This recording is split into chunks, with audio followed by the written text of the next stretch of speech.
What's up everyone, welcome to my channel, Bound to Bookmarked. I'm Jaleesa. It is currently 11:30 p.m. It is Friday night, so as you all may know, me, Mel, Christine, and Kristen all host a 24-hour readathon at the end of every single month. And this month I am actually excited. I feel like I'm gonna get majority of these books read, and I have a pretty good lineup here in my opinion. So let's just skip the pleasantries and get right into this video, okay? Here we have my entire TBR for tonight and tomorrow. I hope to get through all of these. They're all less than 350 pages, so I'm feeling pretty confident in my ability to read all 4 of these books. But let's start with the first book I'm going to read tonight, which I'm pretty stoked for because I've had it on my mental TBR for about 8 months now. Okay, maybe not that long. Maybe like 5 months now. This first book is called 3 Truths and a Lie by Brent Hardinger. It follows these 4 friends and each person has a secret. However, one person may not live to hear these secrets. So when I tell you the synopsis is very like short. Truth number 1. Rob is thrilled about the weekend trip. It's the perfect time for him to break out of his shell, to be the person he really wants to be. Truth 2. Liam, Rob's boyfriend, is nothing short of perfect. He's everything Rob could have wanted. They're perfect together. Perfect. Truth number 3. Mia has been Liam's best friend for years, long before Rob came along. They get each other in a way Rob will never understand. I don't know, Mia already sounds suspicious if you ask me. And then truth number 4. Jalen, Mia's boyfriend, is sweet, handsome, and incredibly charming. He's a definition of a golden boy, even with the secret up his sleeves. One of these truths is a lie, and not everyone will live to find out which one it is. So I mean, the premise sounds super interesting. It's the first book I'm gonna read tonight, so I think I will probably fly through this book. It's very short. These next 3 books are not in any particular order. I have no clue which one I'll pick up next after I finish the first book, but I want to show all of them to you guys right now. So this next one is more for my subscribers. So many of you have been telling me to read this book because you all think that I will like it. So this next book is actually The Cruel Prince by Holly Black. Everyone keeps talking about this tale that Carden has, but yeah, again, pretty short book, and then I can tell y'all if I actually like this book or not. This next book I talked about on either a haul video, I think a haul video, and that book is I Think I Love You by Ariana Sombre. So this book follows Emma and Sophia. The 2 of them, along with their other friends, are competing in this film festival,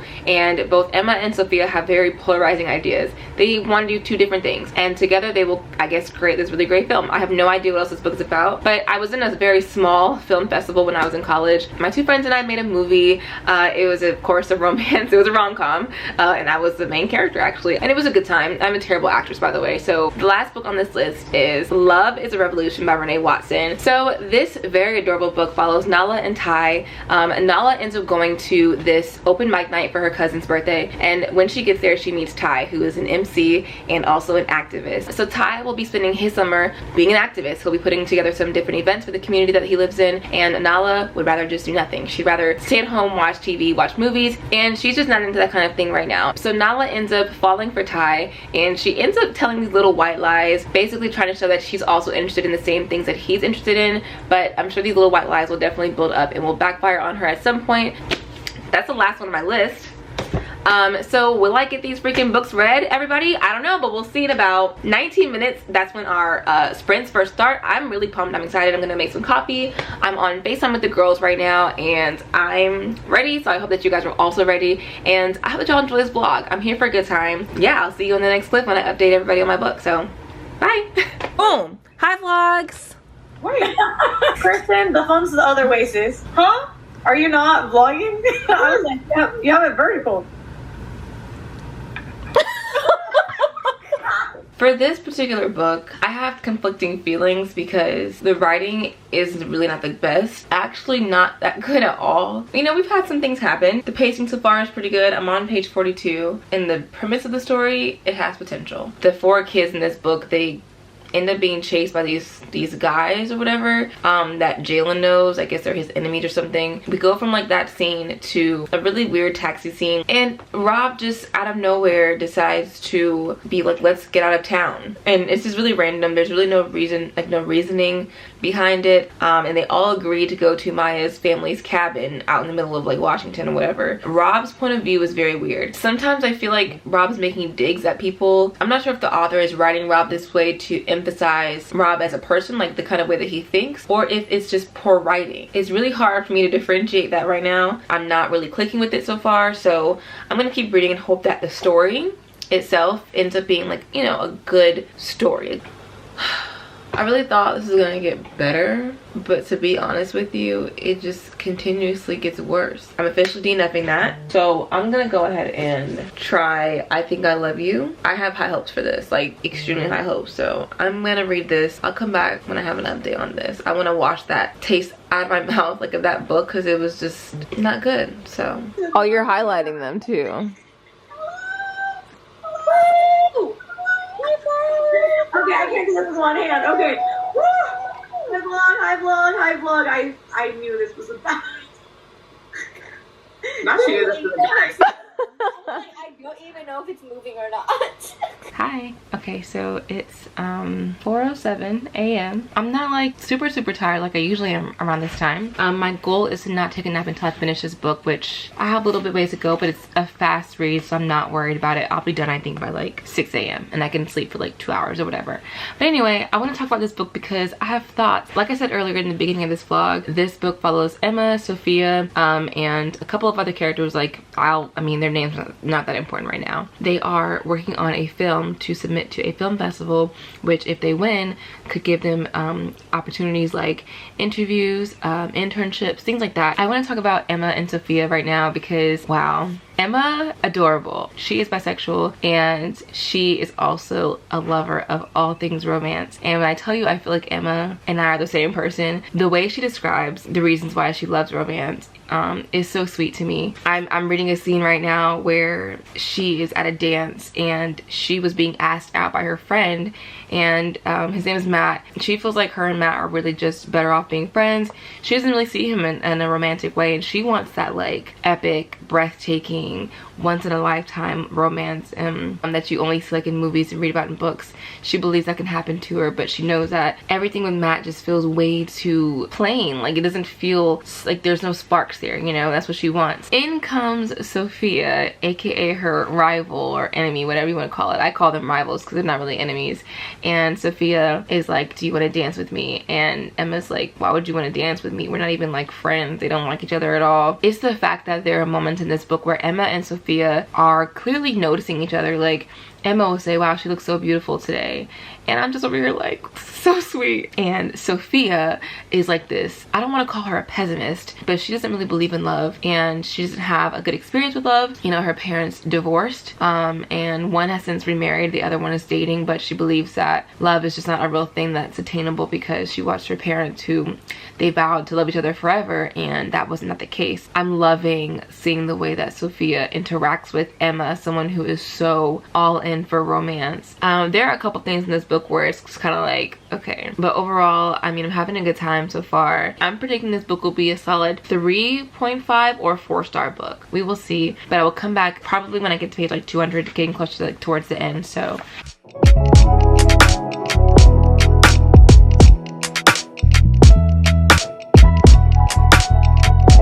I want to update you guys on where I'm at in I Think I Love You. I'm actually a little bit past the halfway point, but okay.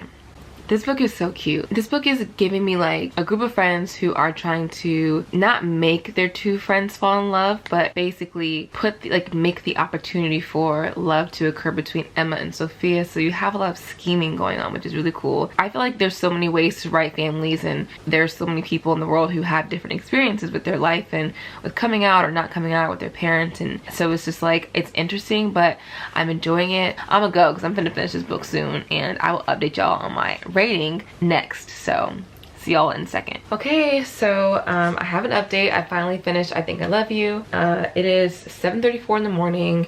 My first book that I finished during the readathon. I gave this a 3.5, like a high 3.5. There were so many highlights in this book that I loved. I love the simplicity of the romance. I feel like it wasn't doing too much. The movies that both Emma and Sophia were wanting to create were really telling about who they were.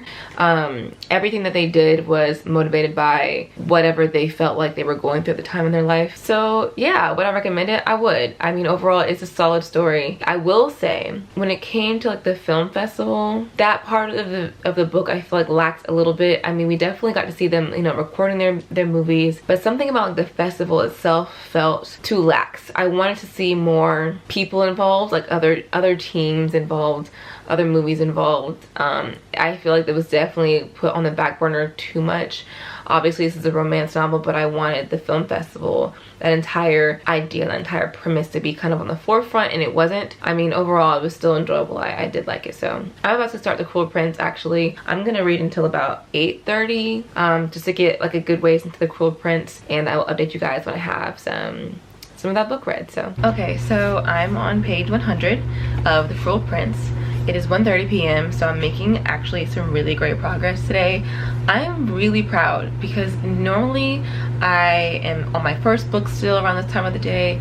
I took a nap for 2 hours. I fell asleep around 8 o'clock in the morning, woke up around 10:30, took a shower, got some peppermint tea, so now I'm back at it. We're on Christine's sprints. I'm not sure how much longer we're going, maybe one more sprint I think, and then we're gonna hop off and then probably get on Zoom and just read together. But some updates on The Cruel Prince. So I am really reading this per the request of a lot of you, and I was really nervous about whether or not I would like it. I would say right now, you know what, I'm enjoying this. I feel like this book is meant to be dark. It's meant to be kind of disturbing and actually kind of upsetting too, and it's all those things. So we are following Jude, our main character, who is a human girl whose parents were slaughtered when she was a child, and she's forced to move with her sisters to the fairylands. So Jude is really motivated to become a knight, and of course, you know, being a human girl, her chances of becoming a knight are slim to none, but it's all dependent upon the king, I believe. So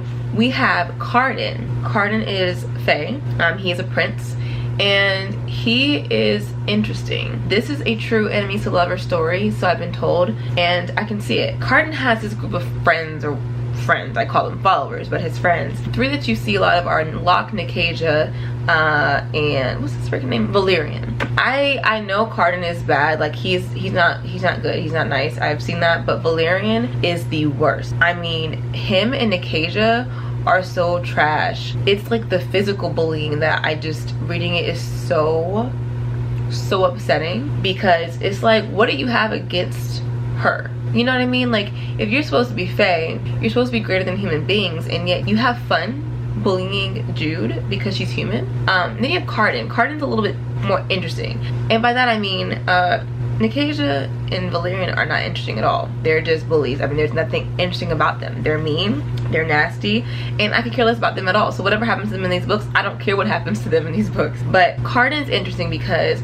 he's very silent. He's very quiet a lot of the times. He is behind the scenes. He's obviously the ringleader of this group, but something about him is obviously off, because although he is allowing these things to happen, because he has a lot of pull, he's a prince, so he has some say-so in how his friends treat other people in this world or in this land, and he allows a lot of crap to go on. I don't know what his story is, what his deal is. I think there's a lot that I'm not able to see yet. I think there's a lot that I'll be exposed to later on in the story that will make all of this make sense. I'm honestly wondering if I'll ever like Carden. It's like part of me wants to like him eventually, because I don't like hating the love interest in the story. Right now I don't like Carden. I'm sure there's a backstory here. I just don't care that much about it yet. I don't feel like it's going to be enough to be like, oh, he deserves a redemption. It's nice to see like characters that are hard and kind of rude soften up for someone, and even if it's just that one person, I think it'll be hard to get past like what he's allowed to happen to her and what he's done to her, and to watch them like be together. At any point in the story, I think it'll be kind of difficult for me, because it's not like he started off in the beginning trying to protect her, you know, like from his friends, if he was a part of it. So it's just a little bit different. I'm not used to this kind of story, so but I'm having a good time. Jude, this is the Jude standing count from now on. Jude is one of the best female protagonists that I've read so far in fantasy. There are moments where she could have cowered and she could have, you know, went into a shell and backed down for sure, and it probably would have made her life a lot easier. I think Jude is motivated by the fact that she wants to prove that she's not like them, that she's better than them in all ways. She's going to continue to challenge Carden, which I love. I'm so glad that she continues to challenge him, and it's very obvious that that gets under his skin. I don't know why she bothers him so much. Like, I don't know why her presence just disrupts his whole aura so badly. Yeah, so far I'm having a good time. I'm actually liking it. The writing is not amazing. The world building is not really there, I'm not gonna lie. I am hoping that the world building and the magic picks up some, because that would be like, I do enjoy a good world, so we shall see.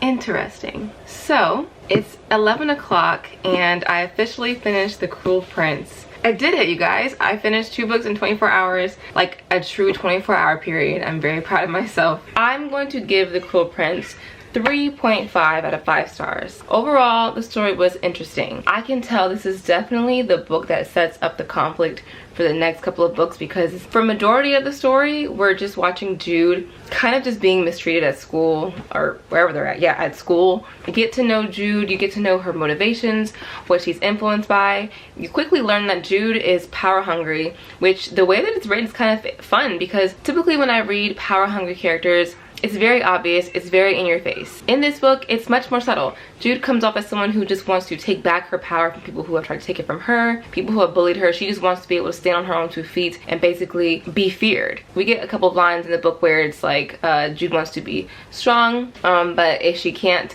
be better than them, then she wants to be worse than them. So it's like she wants vengeance by how she's treated by the fairies there. Cardan's also fascinating. We get to see a character arc for Cardan kind of developed towards the end of the book. I wouldn't say he has a strong presence in this book at all. The writing was very simple, very basic, nothing extravagant. I didn't really like the world building because it wasn't really there, but aside from that, it was a good time. I did enjoy it. The ending was kind of wild. Like, there was a moment where I was like, whoa, so many people got stabbed. Like, it was a lot going on, so that was a good time. Yeah, so I told you guys that I was going to be reading Love is a Revolution.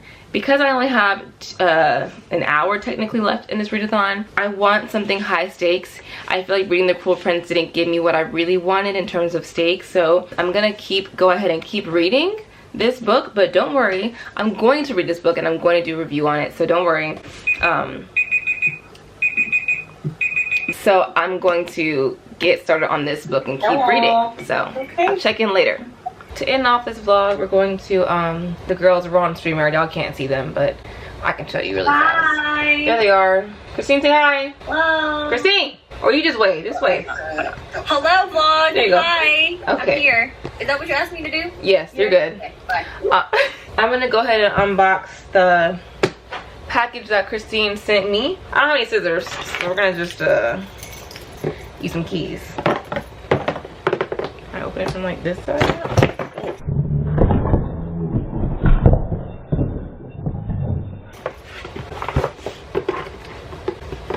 Okay, here we go. I'm nervous. Let's open it. Oh, wait. It's wrapped and it comes with a little, it has a note. It's on you now, sis. I hope you love our first international Bujo. Can't wait to see your amazing additions. Your wife, Christine. Oh, why do I want to cry? This is so cute. Oh my gosh, wait. Okay, wait. Y'all don't know this, but this is our international Bujo, and we are going to be sending this around to each other for the whole year, kind of like the sisterhood of the traveling Bujo. I'm gonna take a sneak peek at it. I'm not gonna show y'all yet, but I'm gonna take a little sneak peek. That's our favorite memories. Gosh, y'all wanna see it? Y'all, most of y'all were here for a lot of these moments. Now this girl saying books we want to read, LOL Red Queen, but it may never happen. Y'all don't know this, but Christine and I are going to be, well, she's already read Throne of Glass. Ow. She's already read Throne of Glass, but she annotated it. So I'm gonna read her copy. Well, wait, no. I'm gonna read my own copy, and then I'm going to annotate it and send it to her. And then I'm gonna go through and read all of her notes. I'm like so excited for this though, because she really be in here tapping stuff. Okay, let me go ahead and end this vlog though. So as you guys can see, I had a pretty, I would say a pretty successful 24-hour readathon. I finished 2 books completely. That's 4. I finished 2 books completely. For the most part, solid reads. One of these readathons, I will read a 5-star book. I just haven't done it yet. So just to kind of wrap up my reading for this readathon, I started off with 3 Truths and a Lie by Brent Hardinger, and I DNF this hard. I don't want anything to do with it, but I had a couple of issues with this book. The writing in this book was very underwhelming for me. Everything was just so quick. There was no build-up. I don't know how to even explain Rob's character. There are moments in the story where I felt like Rob, his identity was being kind of exploited. There's no progression here. Anyway, the point is, this is hard DNF. I'm not reading this book. The next book I read was I Think I Love You, and this book was really cute. I was having such a good time with it. We followed this group of friends, but mainly Emma and Sophia, and the two of them end up competing in this film festival and not on the same team. Initially, when I read the synopsis, I thought they were on the same team, but they're not. Sophia lived in Paris for quite some time. She comes back home, and Emma is just not happy about it. She doesn't want Sophia there because all they ever do when they're together is fight and argue and disagree. And so Emma and Sophia want to write two different films. So because Emma and Sophia have two very different ideas for their film, they end up splitting the group in two and working with one half of the group to do one film and the other half will do the other film. It's this whole matchmaking situation where their friends are trying to set up Emma and Sophia, and we get to see two rivals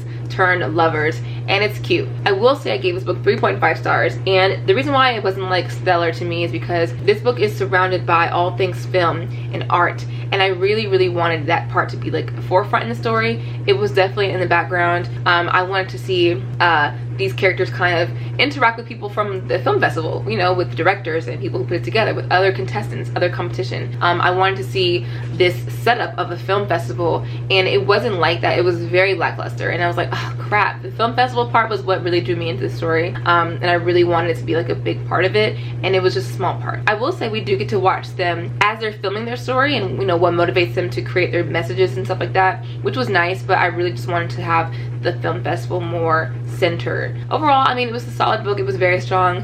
There were so many nice moments in here. We get to dive into familial aspects, what it's like being a bisexual girl trying to come out to her parents. I think a lot of the things that were done in this book were done well. I appreciate the story a lot for multiple reasons. I had a good time. And then the last book that I read was is The Cruel Prince, and I liked it. I did. I gave it 3 stars. Earlier in the vlog, I think I said I gave it 3.5. I changed my rating to 3 stars only. A couple of closing remarks on this book. I stand Jude. She is incredible. I love her character. I feel like she is very demanding, very upfront and center. I feel like she does not let anyone, and I do mean anyone, not just men, but she doesn't let anyone in this book make her make certain decisions. She makes choices that is best for her. I feel like some characters move the story and they're leaders in the story, and other characters are being moved around and led by what's happening around them. Jude was the star. She literally progressed this book so nicely. Carden is interesting. I can't say that I like Carden right now. His character has, I can tell, a lot of potential. We learn some things about him. His character arc slowly comes out, and towards the end I feel like there's a lot about Carden that I don't know yet. Everyone seems to love Carden and Jude together. Personally speaking, I don't really care about the romance. Like, there was a nice little cute moment in the end of the book. I liked it. It was interesting to see how that shift in their relationship. There's no chemistry. Like, I won't lie, I didn't feel any chemistry in this book between the two of them. I mean, in terms of plot and fantastical elements, the plot was good. There was a lot going on in the story, and I like the idea of families kind of fighting for the throne. I like that. I didn't know that I would like that, but now that I read this book, I might need to find some other books that center around families that are fighting for the throne. It was a solid story, but I am going to continue on, so I will be reading The Wicked King, I think is next. Yes, The Wicked King is the next book, so I will be reading that. That was my readathon weekend. I had a pretty successful one. I had a great time with all of you. It's always such a fun time. I loved it. So as always, that is the end of this video. I hope that you guys enjoyed this whole thing, had a great time, and I will see y'all in my next video. Bye.